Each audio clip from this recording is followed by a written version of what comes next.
Selamat pagi, Assalamualaikum warahmatullahi wabarakatuh. Nah, hari ini saya akan membahas tentang bab 2 yaitu mengenai termokimia. Silakan perhatikan gambar berikut ini ya. Saat kayu dibakar akan menghasilkan kalor atau panas sehingga keadaan sekitarnya akan menjadi panas, dan saat api padam keadaannya akan menjadi normal kembali. Nah, pertanyaannya, kemanakah kalor yang dihasilkan dari proses pembakaran kayu tersebut? Apakah kalor itu akan hilang? Nah, silahkan dicari tahu tentang dua pertanyaan itu. Saya akan membahas tentang sistem dan lingkungan. Dimulai dari sistem. Sistem adalah reaksi atau proses yang sedang menjadi pusat perhatian kita. Jadi yang kita amati itu namanya sistem. Sedangkan lingkungan adalah segala sesuatu yang berada di sekitar sistem atau semuanya yang berada di sekitar apa yang kita amati, berarti itu namanya lingkungan. Sistem berdasarkan interaksi sistem dan lingkungan dibagi menjadi 3, yaitu sistem terbuka, terjadinya pertukaran materi dan energi, sistem tertutup, pertukaran energi saja, dan sistem terisolasi, tidak ada pertukaran sama sekali. Termokimia, sebenarnya apa sih itu termokimia? Termokimia merupakan bagian ilmu kimia yang mempelajari hubungan antara kalor, energi panas, dan reaksi kimia atau proses yang berhubungan dengan reaksi kimia. Dalam praktiknya, termokimia lebih banyak berhubungan dengan pengukuran kalor atau pengukuran panas yang menyertai reaksi kimia atau proses yang berhubungan dengan perubahan struktur zat, misalnya perubahan wujud atau perubahan struktur kristalnya. Asas kekekalan energi. Energi kapasitas untuk melakukan kerja. Kita masuk ke hukum termodinamika 1. Energi tidak dapat diciptakan atau dimusnahkan, tetapi dapat diubah dari satu bentuk ke bentuk yang lain. Nah, pertukaran energi antara sistem lingkungan dapat berupa kalor atau disimbolkan Ki, atau bentuk energi lainnya yang secara kolektif disebut dengan kerja atau simbolnya W. Nah, ada 4 pertukaran energi antara sistem dan lingkungan. Yang pertama, sistem menerima kalor, di mana Ki akan bertanda positif, artinya sistem itu menerima panas. Sistem membebaskan kalor atau sistem melepaskan panas, Ki bertanda negatif. Sistem melakukan kerja, W bertanda negatif. Sistem menerima kerja, W bertanda positif. Bentuk-bentuk energi. Energi itu ada 2 macam, yaitu energi kinetik dan energi potensial, di mana energi ini akan menjadi energi dalam atau disimbolkan dengan U. Nah, energi dalam, jumlah energi yang dimiliki suatu zat atau sistem. Nah, delta U sama dengan U produk dikurangi dengan U reaksi. Perubahan energi dalam muncul sebagai kalor dan atau kerja, sehingga persamaannya menjadi delta U sama dengan Ki kalor atau panas ditambah dengan W kerja. Nah, sekarang kita masuk ke perubahan entalpi atau delta H. Entalpi sendiri itu adalah sejumlah energi yang dimiliki sistem pada tekanan tetap. Sedangkan perubahan entalpi adalah perubahan energi yang menyertai peristiwa perubahan kimia pada tekanan tetap. Kalau perubahan entalpi ini adalah energi yang menyertai peristiwanya. Entalpi reaksi pada tekanan tetap persamaannya adalah delta H sama dengan Ki reaksi. Ki itu kalor atau panas. Perubahan energi tergantung pada keadaan akhir dan awal saja. Jadi prosesnya tidak dihitung ya, langsung ke keadaan akhir dan keadaan awal saja. Sehingga delta H atau perubahan entalpinya sama dengan H akhir, entalpi akhir dikurangi H awal. Kita masuk ke reaksi eksoterm dan endoterm. Apa itu reaksi eksoterm? Apa itu reaksi endoterm?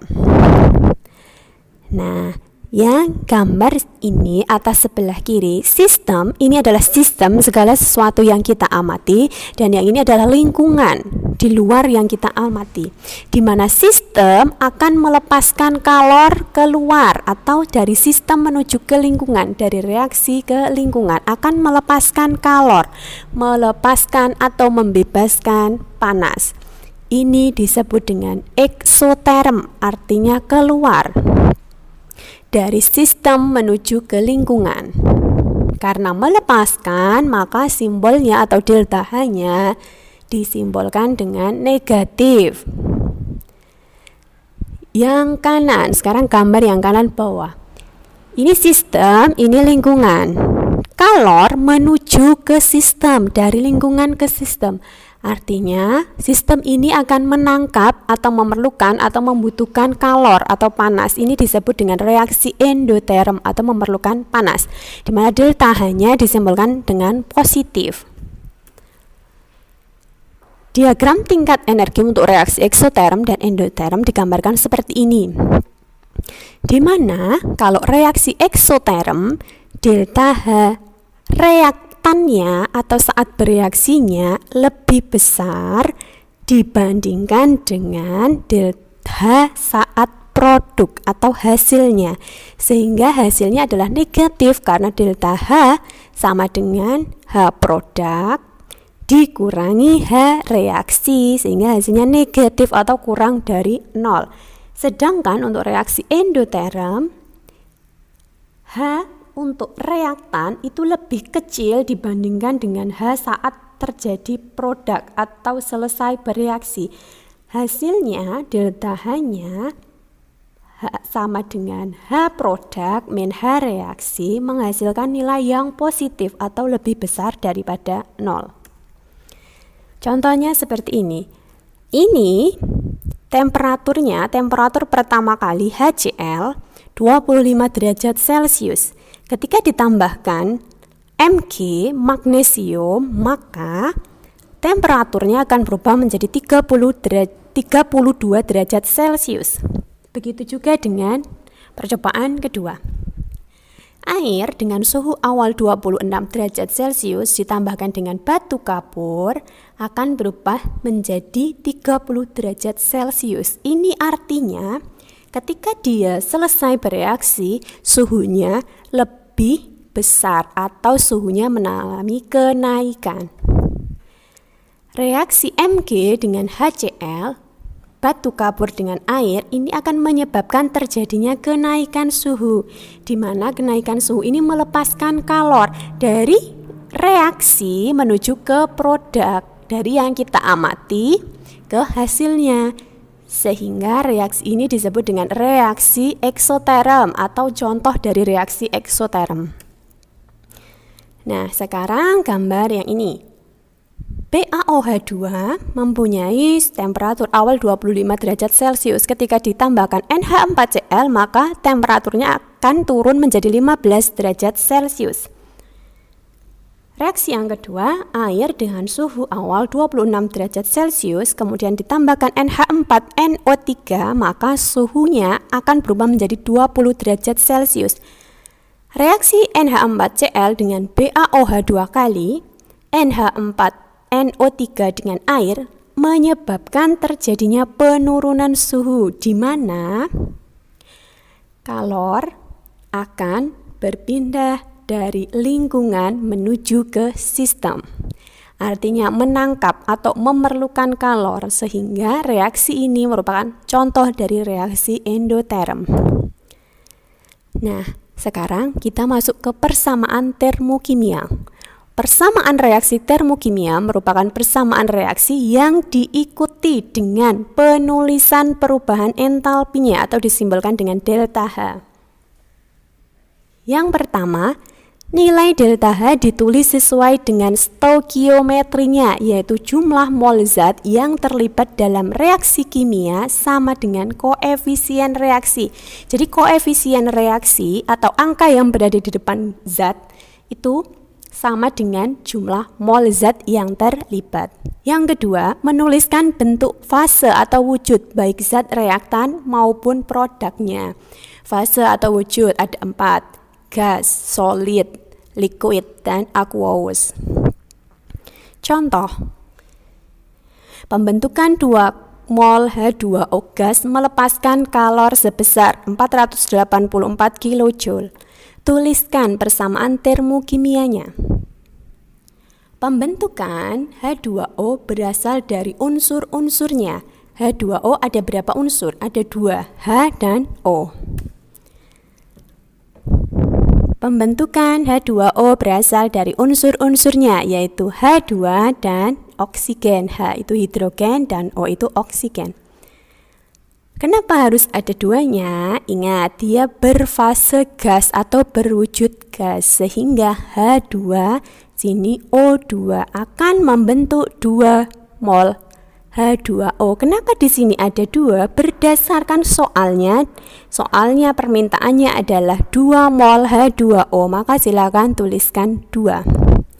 Melepaskan, tadi yang min plus. Nah, kalau melepaskan kalor berarti tandanya adalah min, maka di sini adalah negatif 484 kJ. Pada soal tertulis pada pembentukan 2 mol H2O pada persamaan di atas belum setara.